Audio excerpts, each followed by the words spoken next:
Why they crank faster?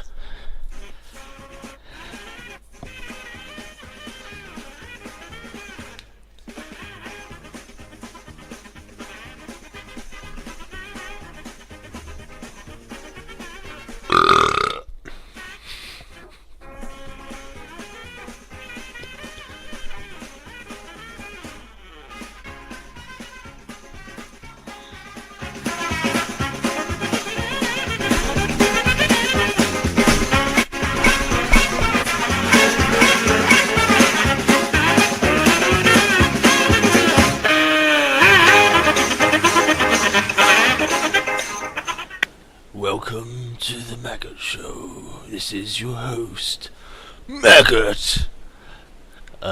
Part of the N-formed radio network. There you go. Remember that bit this time.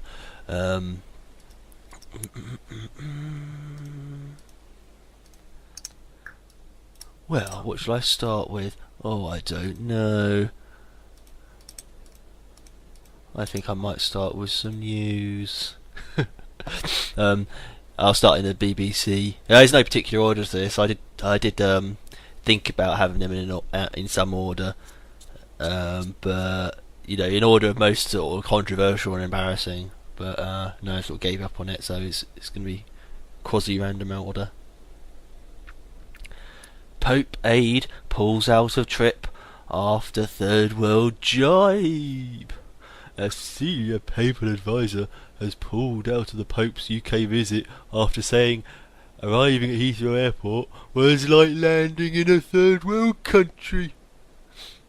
Cardinal Walter Casper reportedly told a German magazine the UK was marked by a new and aggressive atheism. Oh, I see. He's not talking about the economy then. He's talking about the lack of religious fanaticism. The Vatican said the 77-year-old cardinal had not intended any kind of slight. Oh yeah, right. Yeah. Why did you just say you're a bunch of heathens and you should be bombed? I'll bomb you, holy missiles from God.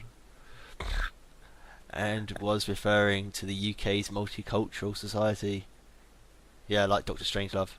To purify the race. Added that he had simply pulled out of the Pope's visit due to mental illness. The German-born was just due to illness. I thought it was funny to change due to mental illness. And probably more true. The German-born cardinal was quoted as saying to the country's Focus magazine that when you land at Heathrow, you think at times you have landed in a third world country. He also criticised British Airways Black Sheep. Black Sheep. I might say Black Sheep. Saying that when you wear a cross on the airline, you are discriminated against. In 2006, a BA employee was told to stop wearing a cross at work. She took a case to an employment tribunal claiming religious discrimination, but lost, also losing her subsequent appeal. BA changed its uniform rules in 2007, allowing staff to display a faith or charity symbol. Vatican sources say Cardinal Casper, the friendly ghost, who stepped down in July as the head of the department. Yeah, or is it Sasper, the homosexual ghost? Is it indeed? It depends what he talks like. Sasper, the homosexual ghost. It's a sort of different subject altogether. It's funny. It's incidentally, if you can search on online, if you look up Sasper, the homosexual ghost on YouTube, SAS, it stands for Stuart A. Swerdlow, and it was so funny. I downloaded one of his latest talks, and it does the voice tones and their intertones as well, which is even more ironic, are identical to his. And the actual jokes on it are really sick. That deals. He stepped down in July as the head of the department that deals with other Christian denominations, was suffering from gout, and had been advised by his doctors not to travel to the UK. Because the devil may play with it, make merry hell with it. You'll be tied to a maypole. No, you wouldn't actually. You'd probably be like rogered by one. Not all of the Cardinal's comments in the UK were critical of the UK. Comments in the interview were critical of the UK. He also said, "Everyone who knows England knows that there is also a great Christian tradition there." Talking nonsense. All right. Summarise the Catholic Church. The Pope is spending 4 days in Scotland and England, starting on Thursday. Get ready. The BBC's correspondent in Rome, David Willey, said the Cardinal's reported comments were a slightly clumsy thing to have done on the eve of the visit. However, he added that he did not think it would have much effect on the Pope's trip to the UK. I'm thinking the Pope wants to go to the UK to see David's Willie, you see. I'm sure there's something to do with that. Yeah, I've heard about David Icke and his enormous Willie. I saw it on the cover of one of his magazines. I mean, books, yeah, information books, yeah. I wanted to come over and see if it was true. Clifford Longley from Catholic newspaper The Tablet. Yeah, it encourages you to take pills. It's like ecstasy tablets. Said the Cardinal was obviously talking nonsense. I don't think he believes Britain is in the grip of secular atheism, and he shouldn't have said so, said Mr. Longteeth. They are saying it is ill health that has forced the Cardinal to drop out of the visit, but I wonder if that is the fact. I wonder if he has been dropped because he is an embarrassment. British Airways said the Cardinal had been seriously misinformed in his claims about the airline. It is completely untrue that we discriminate against Christians or members of any faith, it said in a statement.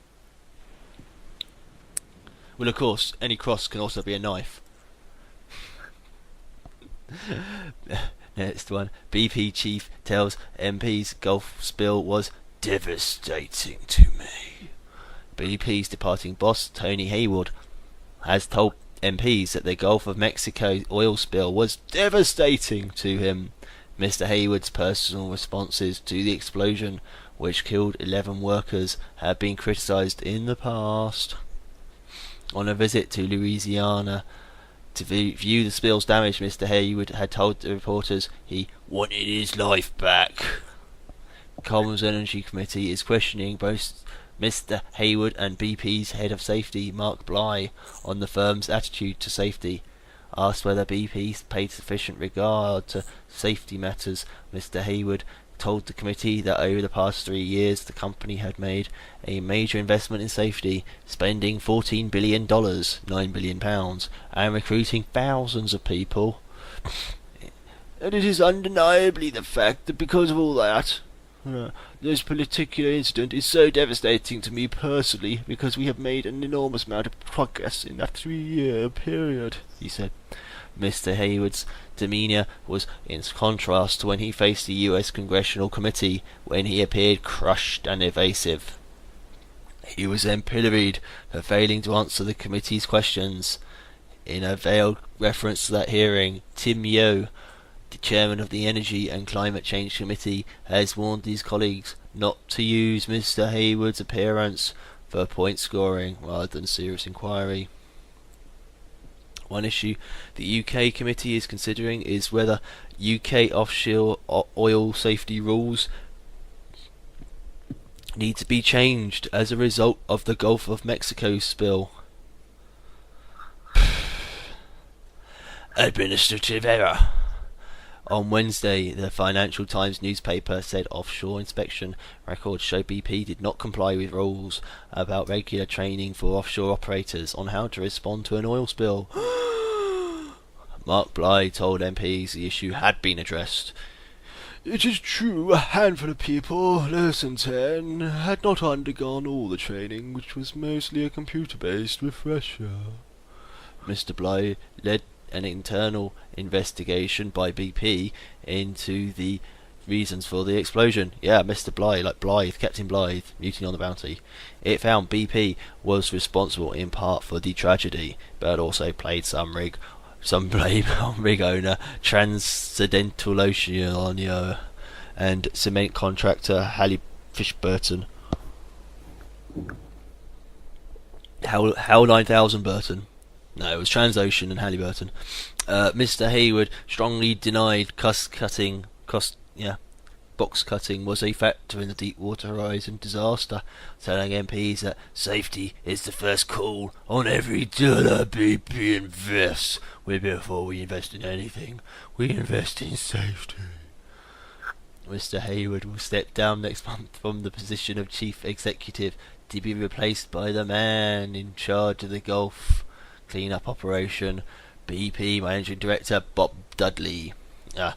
700 meters tall man with a huge mop.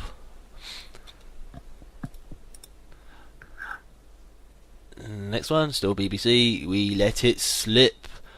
We let it slip. Bank Governor Mervyn King sells unions. Pick this one partially, so it's another one with the King title. You see all the kings doing stuff and kings going down and kings replacing kings and kings whoring kings and all this sort of stuff. Bank of England Governor Mervyn King has blamed financial firms and policy makers for the economic crisis, admitting, "We let one rip." He didn't. He said, "We let it slip." According to the TUC's annual Congress, Mr. King told unions that they were entitled to be angry about higher unemployment and the ball-out of banks. He is only the second Bank of England governor to speak to the TUC in its 142-year history. RMC union members staged a walkout ahead of the speech. The TUC Congress, taking place in Manchester, has heard strong criticism of the Conservative Liberal Democrat coalition's economic policies, with delegates voting on Monday for joint industrial action if attacks on jobs, pensions and public services go ahead. On Wednesday, the Congress also backed plans to set up a shadow commission to monitor the salaries of the highest paid company workers, similar to that established by the government to look into public sector wages affecting everyone. That's the headline. In his speech, Mr. King told delegates, "Recent times have indeed been turbulent. After a decade and a half of stability with rising employment and living standards came the crisis and recession, the biggest economic upheaval since the Great Depression." Upheaval, depression, putting those two words in the same sentence, probably a bit silly. Before the crisis, steady, comparing an upheaval to a depression. This is a great rise since the depression. Greatest rise since the depression. Yeah. Nothing wrong with your knowledge of English there. Before the crisis, steady growth with low inflation and high employment was in our grasp. Of course, he might be having a secret meaning in that sentence. It's like, I don't know. It's just daft talk. He's just hasn't got proper command of English. We let it slip. We, that is, in the financial sector, and as policy makers, not your members, nor the many businesses and organisations around the world which employ them. And although the causes of the crisis may be rooted in the financial sector, the consequences are affecting everyone, and will continue to do so for years to come. Mr. King added, "An unprecedented degree of policy stimulus here and abroad prevented another world slump. Even so, around 1 million more people in Britain are out of work than before the crisis. Many, especially the young unemployed, have had their futures blighted. So we cannot just carry on as we are." He also said, "Your members, and indeed the businesses which employ them, are entitled to be angry. But however legitimate, anger will not produce change unless its energy is harnessed to a cool analysis of what happened and why." Some guy called Bob Crow's mentioned. He says he boycotted the Mervyn King speech. "I've got better things to do." But I don't know the rest of his story. That might come on later on, but I just saw it as a side headline thing. Sideline issue. Cost of crisis. The governor called for more international cooperation to prevent a repeat of the crisis. This is obviously the Deepwater Horizon oil spill and the subsequent explosion on another oil rig, which had created a 9-mile slick, which instantly disappeared, or it might have never been there in the first place. Deputy Prime Minister Nick Clegg, or it might have been a big massive one, they can't actually make their minds up, has cited the governor's advice as having been key to his Liberal Democrat Party changing its approach to spending cuts during the period in May when it was negotiating the coalition agreement with the Conservatives. Mr. King has denied that he passed any new information to Mr. Clegg at the time. However, some trade unionists blame him for helping to usher in a cuts program they regard as unnecessary and counterproductive, but which ministers say is vital for safeguarding the UK's economic future. In his speech, Mr. King defended his comments, saying, "It is vital for any government to set out and commit to a clear and credible plan for reducing the deficit, and I would be shirking my responsibilities if I did not explain to you the risks of failing to do so." He added, "The cost of this crisis will be with us for a generation, and we owe it to the next generation to seize this opportunity to put in place the reforms that will make another crisis much less likely and much less damaging. We at the Bank of England and you in the trade union movement should work together." During the speech, several delegates held up placards saying, "No condemn cuts." Yeah, okay. But Mr. King received a short round of applause when it ended. Afterwards, TUC General Secretary Brendan Barber said Mr. King's recognition that workers were paying the price for a crisis was not of their making was welcome. But senior GMB official Paul Kenny said Mr. King had failed to condemn excessive risk-taking in the banking system when it was at its height. "The truth is that he presided over the Bank of England, and he never spoke out when he should have done," he said. Hello, some background noise. Persuasive points, headline. In a question and answer session, Mr. King was asked whether too many wealthy people were avoiding paying taxes and whether more should be done to combat this. Mr. King replied that it was not his responsibility as a governor, but added, to laughter, "I hear your points, and they seem persuasive."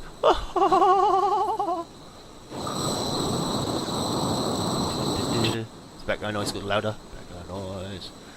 He said there was plenty of room for disagreement on how the budget deficit, which was £155 billion last year, should be reduced, and urged delegates to come up with an alternative plan. Earlier, RMT leader Bob Crow told BBC Radio 5 Live, "I'm not going to listen to Mervyn King at our Congress. I'm all in favour of listening to Mervyn King after we finished, but I believe it is to decide our own policy, our own platform, and this is our opportunity to listen to workers." The only other occasion on which a Bank of England governor has spoken to a TUC Congress was in 1998, when Eddie George did so. No member of the government will address the gathering this year. Prime Minister David Cameron turned down an invitation because it would have clashed with his paternity leave. Or maybe another one of his relatives is going to die conveniently. Oh, I think somebody's got their sound open or something. I don't know, microphone on or something. Sounds.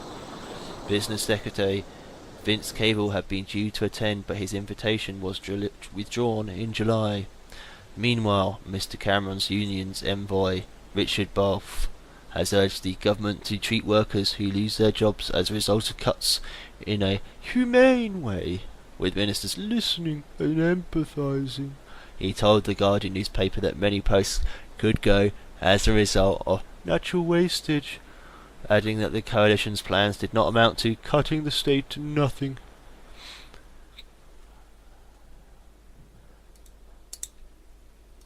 Okay. Okay, that's it. That's one of the BBC ones for the moment. Guardian article.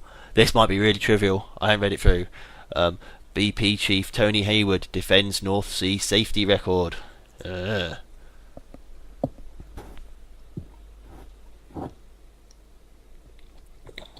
Let's check it. It's not an actual repeat of what I was reading already.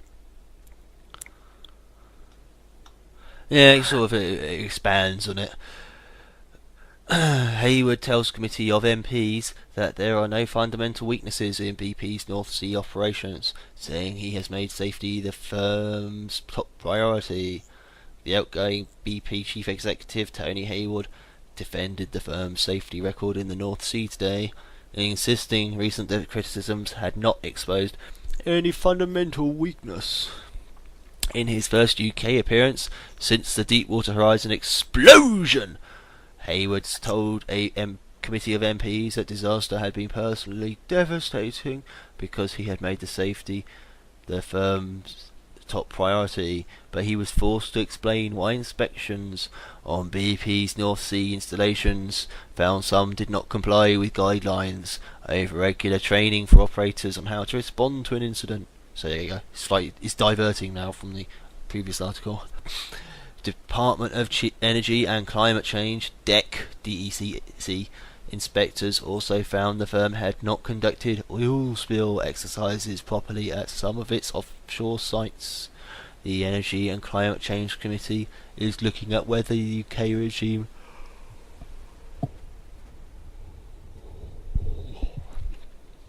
is fit for purpose and the risks of drilling off the coast of Scotland. Amid fears a spill could occur in UK waters, Hayward told the MPs, "I do not believe that the issues that were reported this morning point to any fundamental weakness in our North Sea operations. We have a very strong track record in the North Sea. It is better than the industry average. We have seen major improvements in the course of the last 2 years.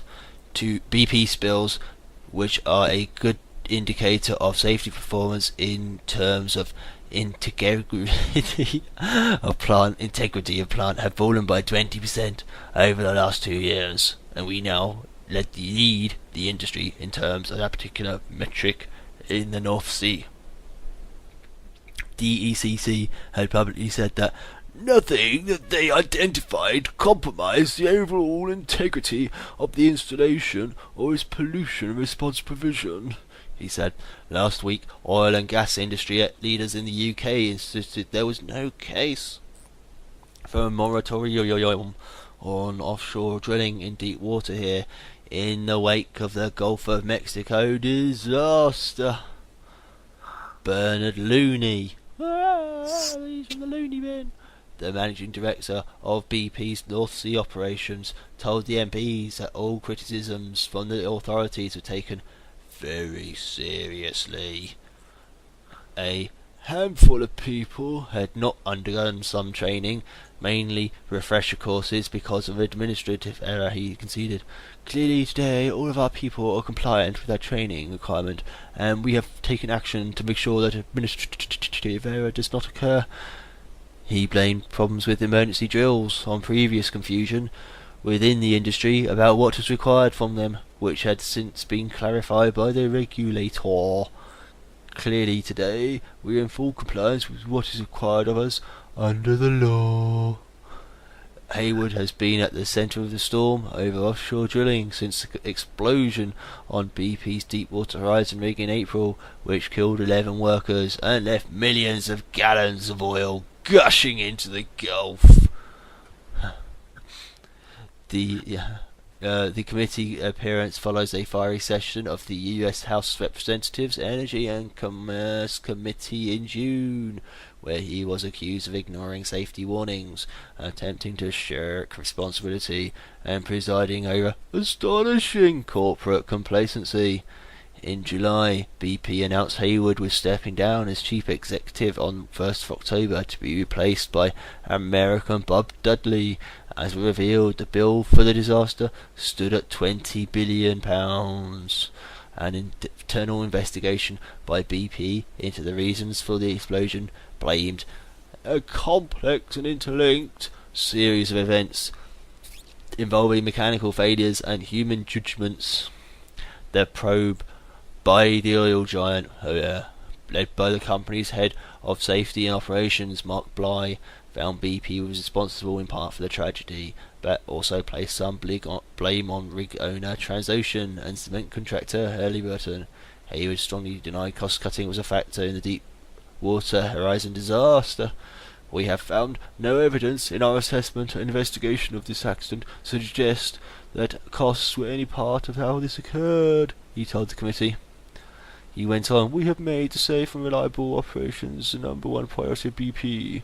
Over the last 3 years, we have invested more than $14 billion into the integrity of our operating plant globally. We have established a safety and operational integrity group. We have recruited broadly from outside the industry. We have recruited thousands of engineers into our operations, and we have established new processes across the company.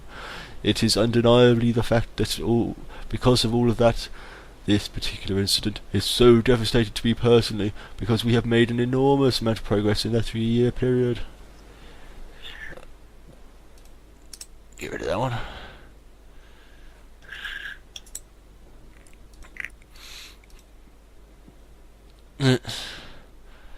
Okay, the Independent UK. It's not Baltimore this time. Cambridge beats Exeter for title as UK's ultimate clone town. So the Starbucks culture has infected the groves of Academe. Cambridge, university city of ancient colleges, spires and towers. Yeah, because in the UK, there's two, like, the poshest universities, you know, like the ones that are most highly regarded, are Oxford and Cambridge, and they got different cultures attached to them.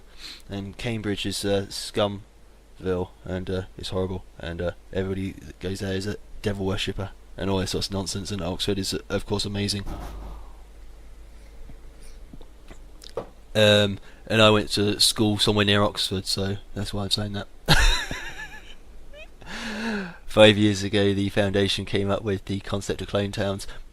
But I mean, there is actually something to it, because I think it was Stephen Hawkins, Cambridge, loads of other people, there's just scumbags, Cambridge. And what I'm saying about the different culture is it's different sort of like, you know, but sort of like mind control, but on a sort of like a broad range, you know, a whole spectrum of mind control. And the Cambridge ones seem to be all the there is no God and science is the answer to everything, and it'd all be like pro Agenda 21 and stuff. And Oxford is more just like pure, I don't know, more pure than that. It's not so linked in with politics, but I might be totally wrong, but I don't think so. So I looked, and it's generally this Cambridge is scummy. 5 years ago, the foundation came up with the concept of clone towns.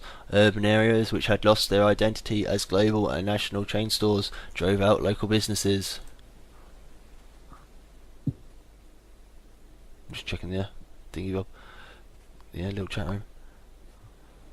In a national survey in 2005, Exeter was highlighted as the worst offender, which is literally the blandest high street in Britain. But in an eyebrow raising, you can hear me doing that, can't you? Eyebrow raising verdict in the repeat of the survey published today. Cambridge, one of the UK's best hated cities and top tourist attractions for litter, takes top spot.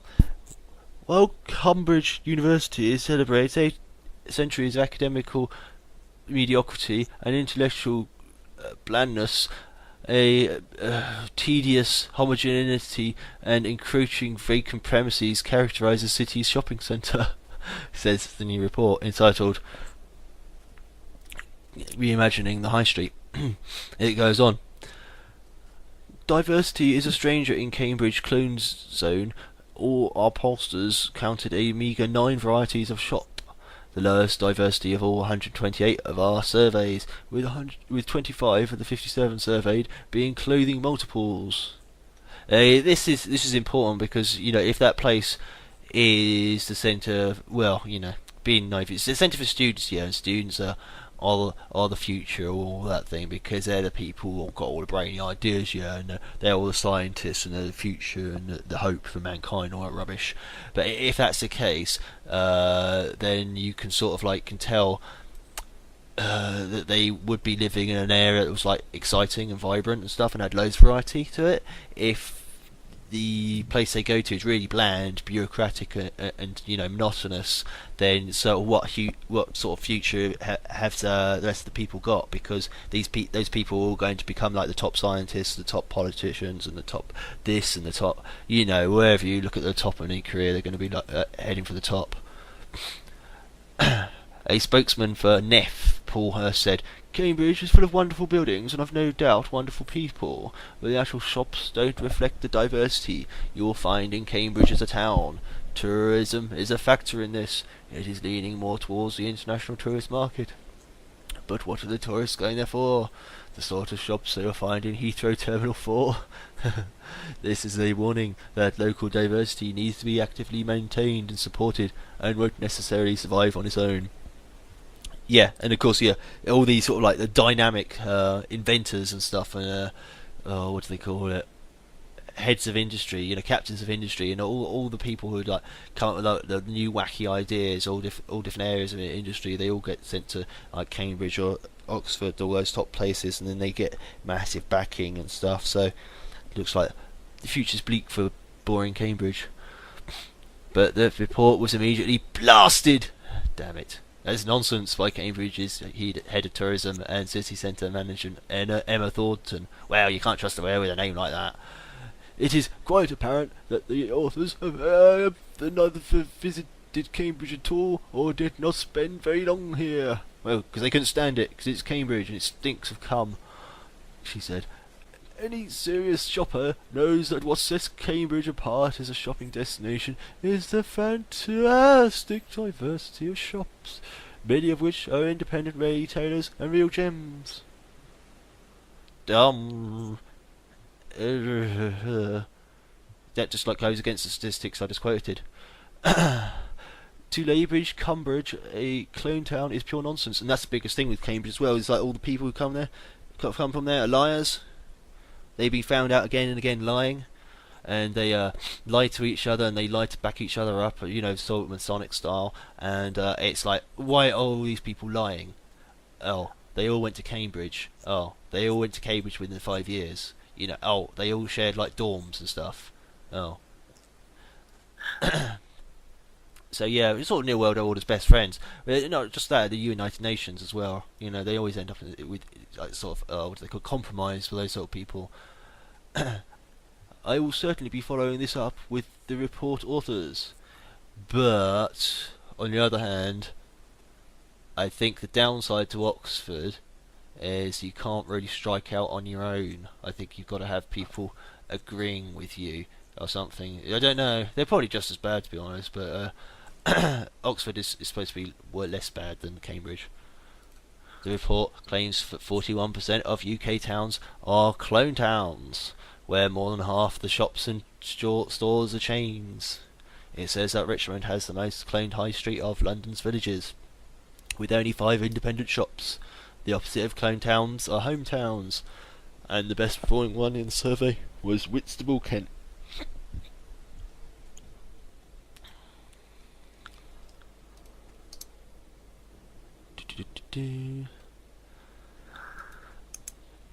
Space rocket scanner designed for toddlers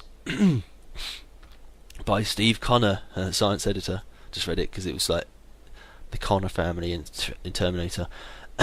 A new kind of child-friendly brain scanner that could be used on toddlers as young as 2 could revolutionize the treatment of serious childhood disorders such as epilepsy and attention deficit disorder, scientists said yesterday.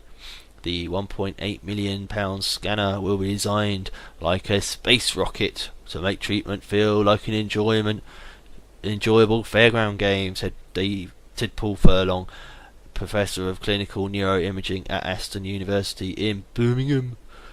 Existing brain scanners are designed for adults, but the new scanner will not only be smaller, it will use a novel technique that analyses the minute magnetic fields emitted by the brain Professor Furlong told the British Science Festival. I reckon they just point the rocket at the side of your skull and fire it through into your brain. It goes out the other side, and they'll tell you whether you had a brain or not. Very young children cannot be expected to remain perfectly still in a scanner for long periods, and cannot follow the instructions of the surgeon when patients are temporarily brought out of anaesthesia to answer questions about which areas of their body they can feel in response to electrical stimulation of the brain.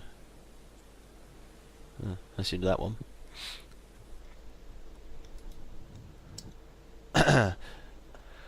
Shoot 'em ups are good for you, say researchers.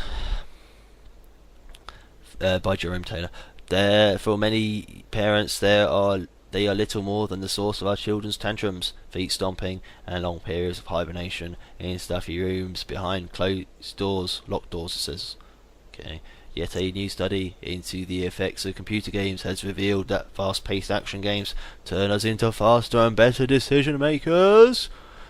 Scientists at the University of Rochester in New York conducted a series of tests to gauge whether regular bouts of high-speed gaming could help us to improve our cognitive abilities.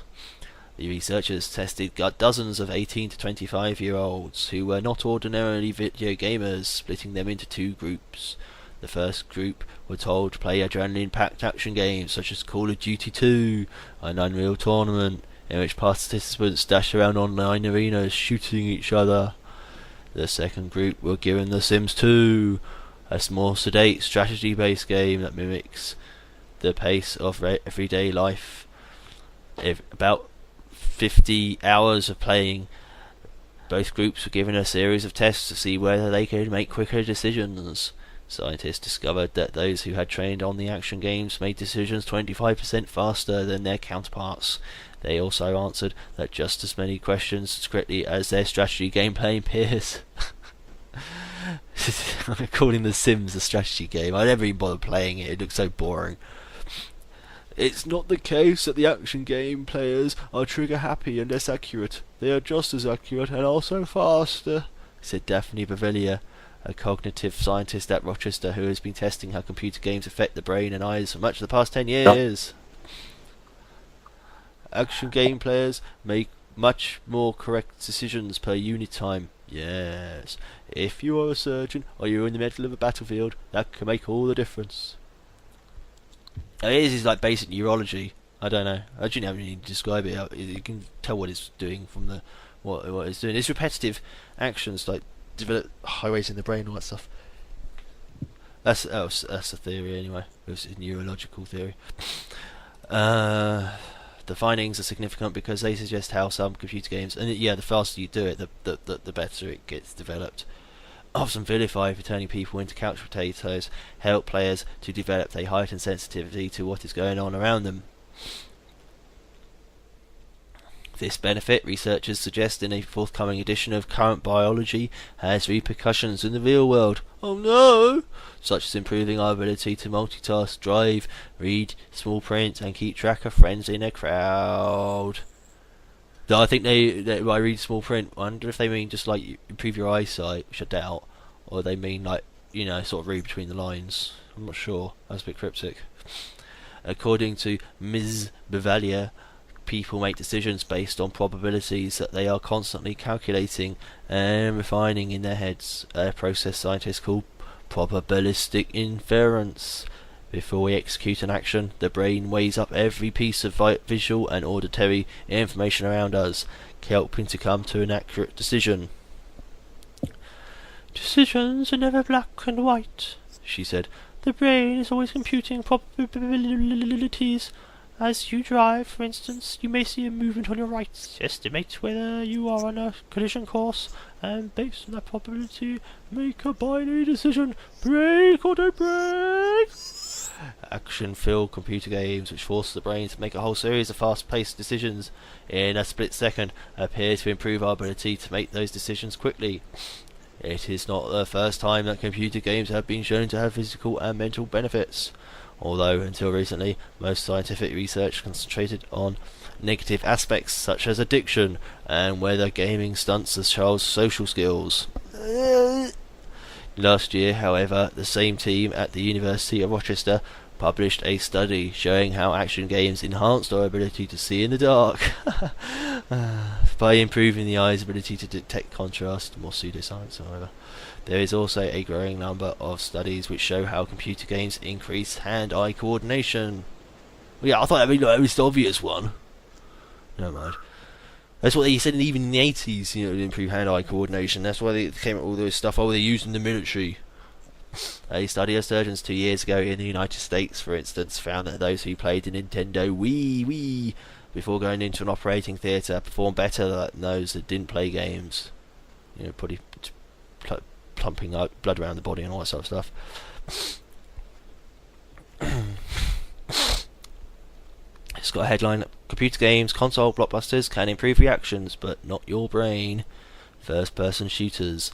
They may be angrily condemned by critics as violent, but first-person shooters are the games that are most likely to improve reaction time and eyesight. The frenetic pace of such games encourages the brain to make faster and more accurate decisions. Role-play games. Relaxing and wholly immersive. These games may be addictive, but they do little to aid reaction times and decision making, researchers found. They haven't picked the best game of all, really. Never mind. Probably people can't play them except for the Japanese now. Brain training games. Manufacturers are increasingly marketing brain exercising games at the adult market. Earlier this year, however, a test of 11,500 members of the public failed to find any improvement in mental performance after people regularly use brain training games. I was told not to bother playing those games, the brain training games. I was like, no, I want to play. I want to have a decent brain like him. No, I suppose I might as well tell you. They're the best games to play to develop the brain as shoot 'em ups. Like old school shoot 'em ups, even. Like fast games where you gotta like move, dodge lots of bullets. I don't agree with the Unreal Tournament so much because there's they might be alright, but I just don't like them so much. There's a lot of like learn by trial and error on those ones. You walk into something and there's just no way around it, and so you got to go around it and all that sort of stuff. Might possibly be better, but I know Japanese it's more popular to have like games where you got like millions of bullets heading towards you. You just got to keep dodging, weaving, and collecting power-ups at the same time. And there's more, you have to make more decisions per second, whereas in the Unreal Tournament games, you're just avoiding people. You are doing the shooting and avoiding thing, but I think it's a bit slower. You don't have to calculate pass through mountains of moving bullets. Telegraph article. Hurricane Igor seen strengthening from space. Yeah, even something like asteroids. If you imagine playing that by like 5 times faster or something like that, it'll probably help you hand-eye coordination at least.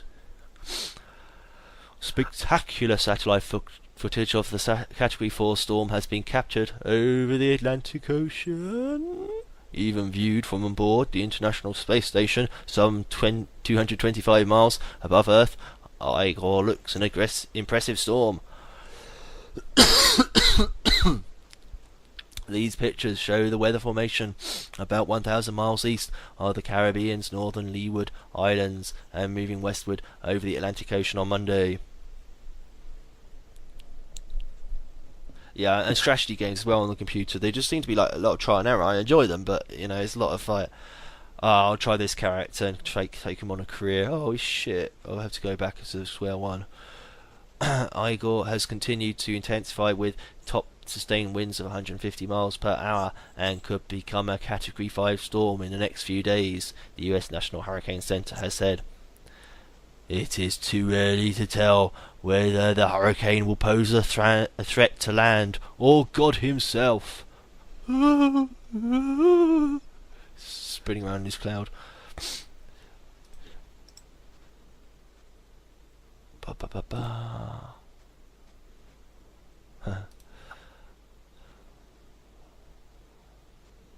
Just going through other stuff now.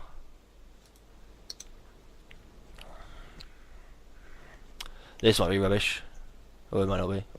I think I'll skip it and see if I can find some more interesting. Okay, Scientific American. Space colonists could use bacteria to mine minerals on Mars and the Moon.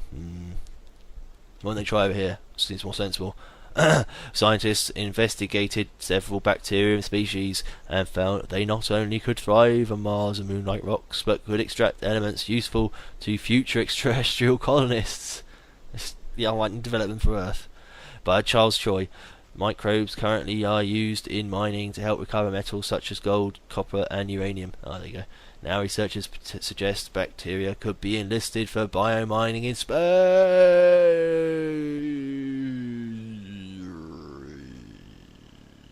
to extract oxygen, nutrients, and minerals from extraterrestrial bodies such as the Moon, which is made of polystyrene, and Mars for use by future colonists there. The Moon's made up of polystyrene. It's held there by a piece of string. More than a quarter of the world's copper supply is currently harvested from ores using microorganisms. As such, geomicrobiologists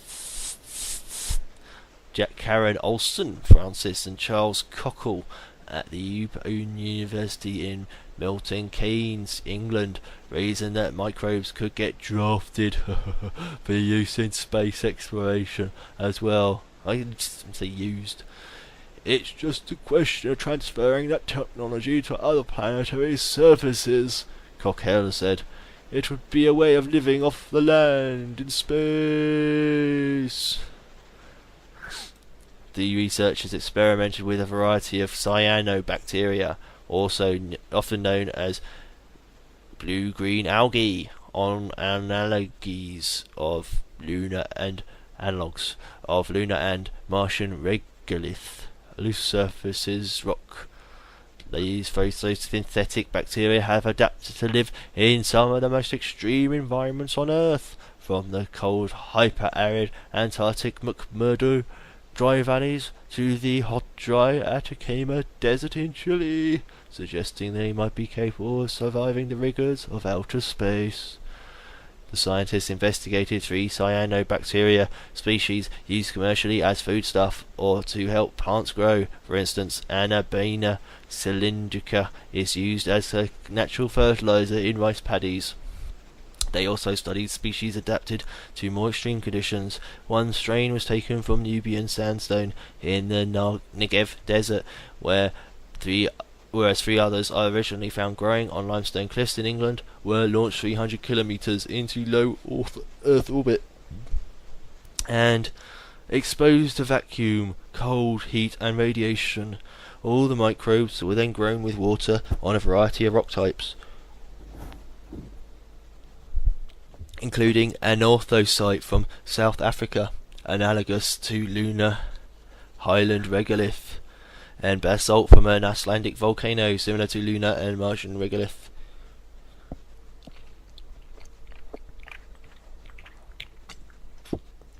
There's a strange sort of laziness to a lot of this space exploration thing. They seem to think like they could just fire these bombs out into space, and it's just going to like mine the whole planet, and you're just going to give them all the minerals and materials they could need, and they could just do nothing for thousands and thousands and thousands of years or something until it's all used up, then go on to the next one. I mean, after a while, if they get into that mood, they're not even going to start worrying about if there's any life on any other planets. They'll just like bomb it anyway, and they'll be like, "Oh, cheers! You know, you've taken away all our resources. Shrivel and die." And all the local creatures would be like, "So yeah, another wonderful future." The cyanobacteria could grow on all the different rock types, with a cylindrica growing 5 times faster on average than the other species tested. The microbes could also extract calcium, iron, potassium, magnesium, nickel, sodium, zinc, and copper from the rocks, with a cylindrica showing the most activity. The scientists also found a cylindrica and the more extreme loving cyanobacteria could survive 28 days under extremely low temperatures and pressures, simulating Martian conditions, provided they were covered with a shield against ultraviolet rays. Although we would want to grow these bacteria in pressurized habitats, there is always a possibility of a malfunction that exposes them to lunar or Martian conditions, so you want to see if they all die out or not, especially if people are depending on them for their lives. Cocktail says extreme-loving cyanobacteria and A. cylindrica could also tolerate 28 days of extreme dryness, suggesting they could be freeze-dried for easy transport and storage. These findings suggest that A. cylindrica would be the ideal cyanobacterium to use in space amongst those tested so far, because it grew the fastest, extracted the most elements overall, and could withstand both super dry and Martian conditions. A. cylindrica is also a nitrogen-fixing cyanobacterium, which means it could help generate nitrogen-rich compounds key for life, such as acid-building blocks of proteins and nucleotides making up DNA and RNA. The scientists detailed their findings in the August issue of Planetary and Space Science. The advantages of using microbes for biomining are many. Cockell says, although chemicals could be used to extract minerals from extraterrestrial regolith, should be something like, I don't know, ultra-terrestrial, whatever. I suppose they are, just about right, but it's a bit funny and confusing. Microbes catalyse this reextraction at much faster rates than using pure chemicals, he explains. Using purely chemical systems would also take a lot of energy, which early extraterrestrial outposts will likely lack. Plants could also be used to generate oxygen, but microbes grow a lot faster than plants, and they can generate far more oxygen with microbes in a vat than for the same volume of plants with a simple growing process. Cockle says.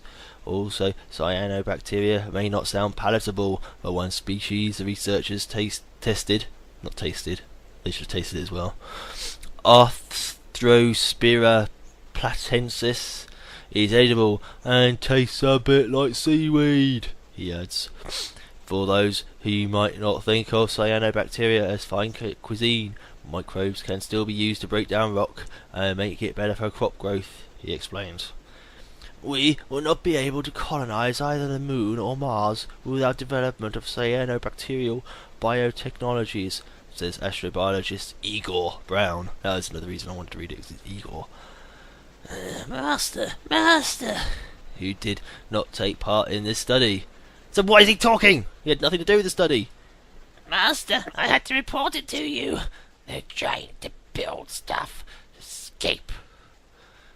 Previously at NASA, Brown and his colleagues successfully grew cyanobacteria from hot springs in Yellowstone National Park with Yogi Bear on iron-rich rocks designed to simulate lunar material.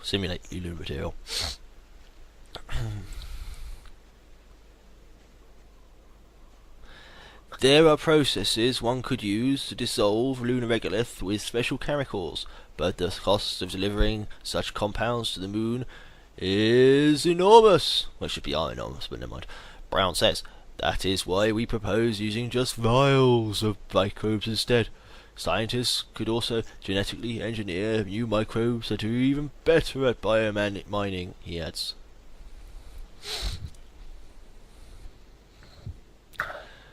We've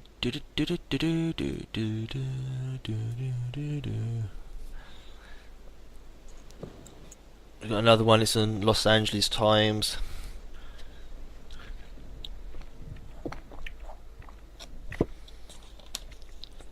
Flying fish perform as well as birds. Flying fish can stay airborne just as well as small to mid-sized birds, a study finds. Their performance was tested after a scientist read that the fish can fly for nearly a quarter of a mile. By Amina Khan, Los Angeles Times. Take a flying fish out of water and it will glide like a bird. That's the word from two South Korean scientists who decided to test the fish's performance in a wind tunnel. Their findings, the fruit of what they say is a first direct investigation of flying fish aerodynamics. It's amazing how these people like slowly drip feed their ideas through, isn't it? It's like nobody ever thought of it before. Actually testing how far flying fish can fly, even though it's the sort of question a 5-year-old would ask, you know. How far can a flying fish fly? It's almost a tongue twister. So anyway, it showed that the fish could stay airborne just as well as small to mid-sized birds. The news was published online Thursday evening in the Journal of Experimental Biology. Flying fish are equipped with wing-like fins that they keep close to the body as they swim, but spread out when they launch into the air, using it in attempts to escape predators. I know in advance the military is looking into this in order to develop flying submarines. Oh yes! Submarines that can also fly through the skies. I just made that up, but it's going to be at the end of the article. The fish stay aloft by periodically dipping their tail fins in the water and propelling themselves onwards, similar to stones skipping across water. Senior author of the study, Haexion Choi, a professor of fluid mechanics at Seoul National University in South Korea, said he first got the idea for the experiment while reading a children's science book to his daughter. According to the book, flying fish could stay airborne for about 1,300 feet, or nearly a quarter of a mile, a distance that took Choi by surprise. Examining the available research, Choi saw that experiments to date had merely estimated the flying abilities of the fish based on their bodily proportions, weight and wingspan for example, or from watching them in action in the wild. They were best guesses, said Frank E. Fish. That's his actual name. A zoologist at Westchester University in Pennsylvania. One of the scientists to peer review the paper. You know it's going to be a setup when he got stupid Masonic names like Frankie Fish. To be frank, I'm a fish. Pennsylvania is also apparently twinned with Cheltenham here, the town I'm in. So yeah, great. Ha ha ha. Choi and lead author Hyung-Min Park, also of Seoul National University, set up an experiment that would directly show how well the fish performed. The fish species they chose, Hypsilurus hirai, has 4 wing-like fins, 2 large and 2 small, in a biplane formation. The scientists selected 5 fish of similar size, injected them with urethane foam. Oh, that's nice. That's kind of them. Arranged the 2 pairs of fins in different positions and tested the movement of air around them in a wind tunnel to assess their flight worthiness. They placed a tank of water underneath the fish to see how a liquid surface affected their flight. They don't say why they injected them with foam. Never mind. I'm not against fish cruelty, but I just didn't see why they did it. They didn't explain why. After assessing the fish's lift to drag ratio and other aerodynamic measures, the researchers concluded that flying fish glide low over the water because air friction on the fish's body is at the least when the creature is close to the surface. Genius. This allows the fish to travel further before it has to plunge back into the water. Perhaps one of the most fascinating things. Fascinating! Was how well the fish could glide in comparison with other winged creatures, commented Fish. Fishy Fish, the expert on fish. Oh, sorry, Frankie Fish, yeah. What is it, Frankie Fish? It's like Frankenstein, you know, Frankie Fish?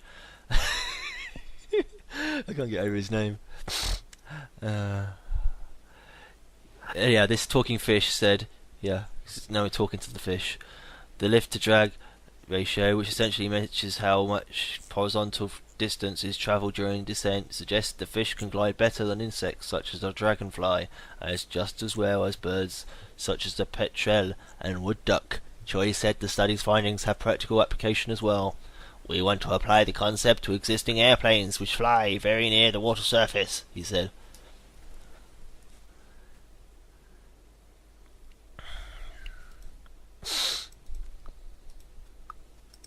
Okay, I've still got loads of articles, but it's not much time.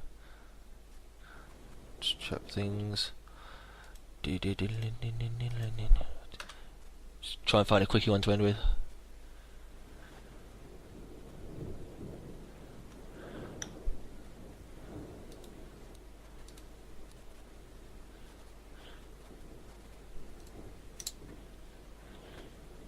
Oh. Okay, I've Found one if I can find where I'd put it on. Okay, Microsoft launch Internet Explorer 9 web browser. I didn't know it was around yet. The BBC article. Microsoft has launched its latest bid to be computer users' default window onto the web. The software giant has released the latest version of its popular web browser, Internet Explorer 9.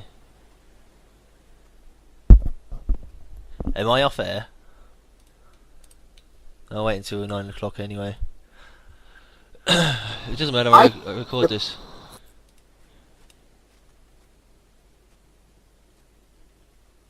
The Braveheart is saying that. No, I'm just going to carry on anyway. I got feedback then, so I know it must be. Software giant has released the latest version of its popular web browser, Internet Explorer 9, i.e. 9, which will help revive its fortunes in an increasingly competitive market.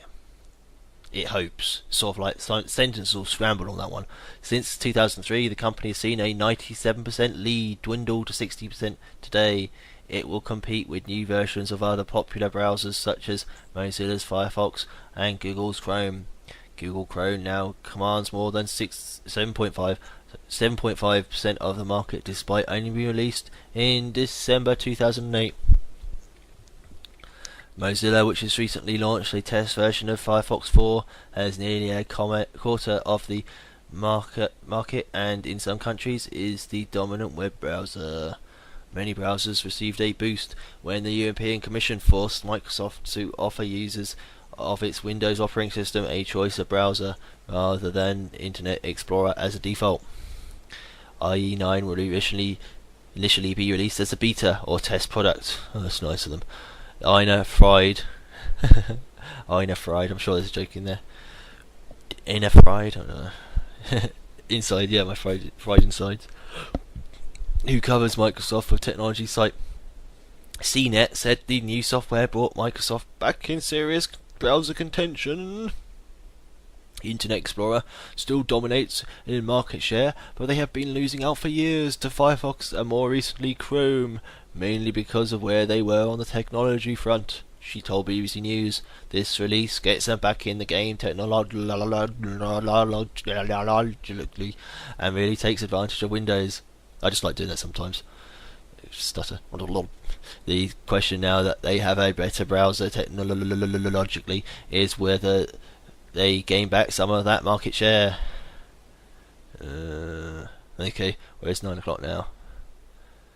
Lawrence, does he can hear me? I'm sorry. I'm getting ready. We're going to be doing the special report up next. Okay. I wanted to get get some people in there now. It's breaking news. If everybody can write it in there, we're going to be reading the letter from Immortal Technique to Samantha regarding the 32-degree Freemason and We Are Change. This is stuff that's that we all need to be updated with and familiar with, because I'm sure after today it's going to be everywhere. And well, we all need to have an open mind and a clear mind on this when we get into it. So up next, get ready for the special report. Thank you, Maggot. Okay, all right.